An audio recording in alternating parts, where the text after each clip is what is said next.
Hello, everyone.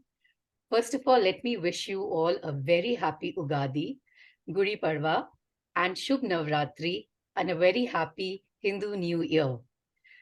Today, on this auspicious day, we are starting a 9 days series on Navarasa, the 9 emotions that govern us, that make us or break us.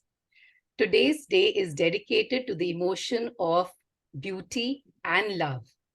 I would like to welcome Myah Payel Mitra on this talk show, and I'm really happy to have you here and to hear from you. So, Maya, over to you now.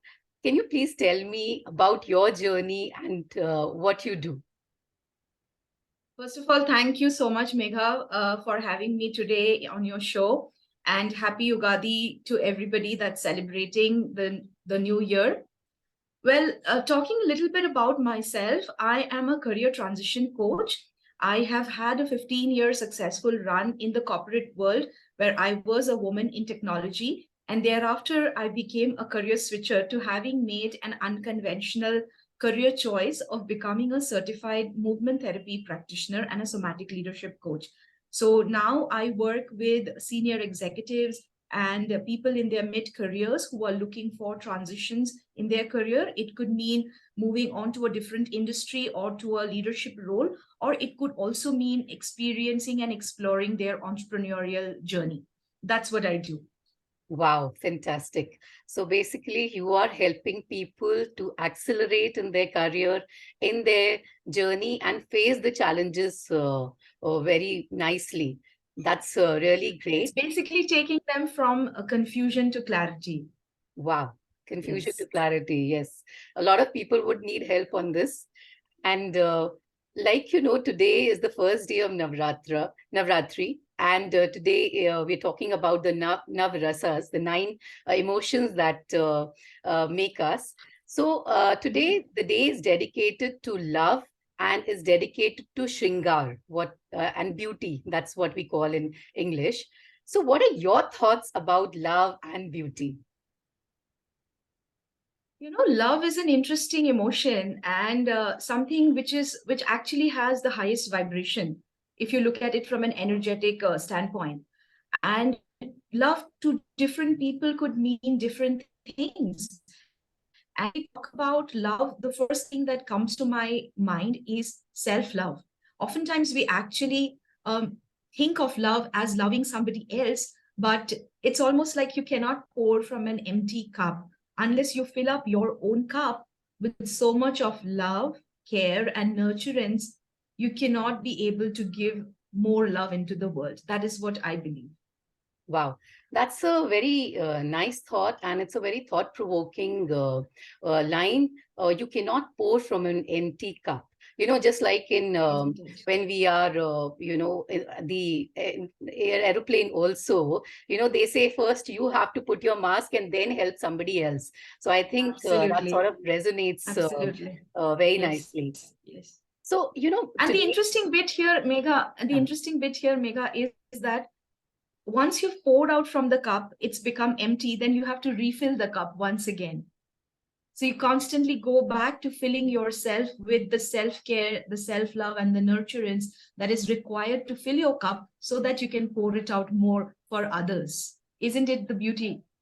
definitely. So I think you are emptying out, giving out to the to others, building a better community, helping people around you to grow, and in that process, we ourselves are also growing up. Unlike the school rat race that we have been taught, that only one person can come first, or there are only three levels: first, second, third. I think what the corporate world has taught us and what life has taught us is, that you can help others, and in that process, we ourselves can also grow. So lovely thought. Absolutely. Absolutely. And today, like it's the era of chat GPT. It's a very fast paced world. So how do you maintain love, self love, and love for others? How do we take care of ourselves? How do we build this culture around us? It's a very interesting question, Megha. Just to share with you, since I am, like I mentioned, I am a certified movement therapy practitioner, and I work in the mind, body, and spirit connection, sphere. In the world of holistic health, we actually look at four pillars, which basically forms the four pillars of your holistic health. They are movement, nutrition, rest or sleep, and the fourth is connection. Now, connection starts from your own connection with the body, your connection with your own emotions. And when we are better able to connect with our own bodies and our emotions, that is when we are better able to connect to people around us. And then we are able to connect to nature around us. So, therefore, everything starts from the self. Everything starts from the self. If you really go back to really rooting and grounding yourself with filling yourself with so much of self love, nurturance, and care, then you are better able to have better relationships in life, and better relationships at work, and better relationships with nature at large. Wow. So, yeah, so this is, basically we love ourselves, and then we are able to build good relationships, and then we are able to progress in our career. We are able to live a more fulfilling and a happy life. So, essentially, when we love ourselves, we take care of ourselves, then we also give positivity and enthusiasm and growth to the people around us. So, that's a really Absolutely. lovely concept. Now, coming to something very specific to women, because it's Women's Month, and when women in corporate, they reach a certain level, they also have a health challenge. They are also hitting Mm. perimenopause stage. The kids have Mm. also largely grown up. They'll be teenage, and the work challenges, they'll be in the middle or senior leadership levels. So, how do women, manage their emotions, and is there any better way to manage these emotions, to manage the work, the stress around us? Okay. So, this is an interesting question that you touch upon, Megha, and I'm sure not too much of conversation is happening around this at this moment. And it's also interesting to touch upon this because we as women, when we peak in our careers, that is also when there is a biological clock that we need to be aware of.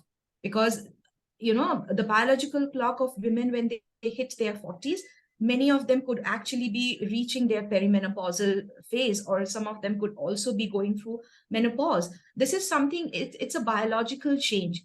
Now, how your biological change impacts the way your leadership journey is within an organization, that is something where many a times we are unaware of. And if we are not really making a conscious choice and really becoming aware of our bodies and our emotions at that point in time, it is just going to play a lot of havoc. Now, just to share with you, this is something I kind of heard in a webinar just about a few days back, where again we were talking about women and leadership journey of women in corporate structures. And something that we were discussing about the fact that the three M's that women struggle with while they are progressing in their career, and it comes in the life of every woman, whether they decide to go the route of marriage or not. It's a choice that we have, but even the decision to not go that route is something that we all have to experience and go through. The three M's being of marriage, motherhood, and maternity. How do women actually navigate through these three phases and stages of their life has a greater and larger impact on how their careers shape up. True. And therefore, the answer to these three M's is actually the one P, P being partnerships. Partnerships did not necessarily have to be in the formal role of a spouse or a married partner, but it could also mean partnerships in terms of the ecosystem, the supportive ecosystem and network of people that you are building around you that helps you do the job that you're doing. That could be in the form of your peers, your colleagues, your team members, your extended family, friends, even the house help that is actually helping you get other things delegated to them. So this is how you actually build an ecosystem which is all about partnership. So I hope that answers your question to some degree. Definitely. So I think that's a very valuable suggestion that like we invest in different companies when we're investing in the stock market. So we also invest in different relationships in life. It is not Absolutely. limited Absolutely. to, and, we also take the pressure out of the spouse. Otherwise it'll become, for everything we think that the spouse has become a Google who has to have answer for all the problems. I love that. Yes. So you do not make your partner your therapist, Correct. or if they are not the person who's an art connoisseur and perhaps you are somebody who loves art, then it's okay. Find a friend that you can enjoy that kind of art with, and that's a very interesting and valid point that you shared, that you cannot find one person that will have everything, and that 110 things that you want in them. So yes, building an ecosystem, a supportive ecosystem in the form of having people that help you get your job done is very, very important. True. So now some rapid fire with Myah. So, Oh my God. in one word, describe Myah.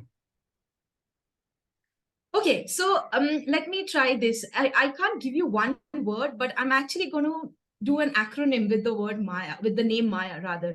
It's MYAH. That's how I spell it. So M is for magical, Y is youthful, A for amicable, and H for healer. Magical, youthful, amicable, healer. That is Myah. Wow, that's bang on. I mean, amazing, and it actually resonates with the beautiful work that you are doing, of enabling other Thank you. people to grow in their career and their life. So that's amazing. Thank you. Now, another rapid fire question. So, how do you think? Like today is the Hindu New Year, starting. So, how do you think? 2023. What does it hold for you in one word? Again, 2023 is all about grit. For good. me, it's all about grit. Yes. And I'm also currently reading the book Grit. Oh, So, yeah. nice. That's a nice book, actually. And yeah, Yes. so our audience also gets a hang on what you are reading, and they should also read that book because it's a lovely book, actually. So, and grit is Absolutely. required I in every, love it. yeah, grit is required in I'm every just trying to stage see of, if I. Oh, yes, I have it here. okay, sure. Nice, nice. This So, is 2023 for me. Yeah. very nice. Already reading it. So I think all of us should have the. See, I think what is important is that there will be troubles, there will be highs, and there will be lows, because the journey can never be, smooth. So, but what is important is through our grit, through our courage, we are able to navigate through the problems. So it's lovely interacting with you. And in the interest of time, before I let you go, one last question, Myah. So, what is your advice or any routine or any practice that you would share, so that we become more lovable, more adorable, and we become more trustworthy and we build happiness around us?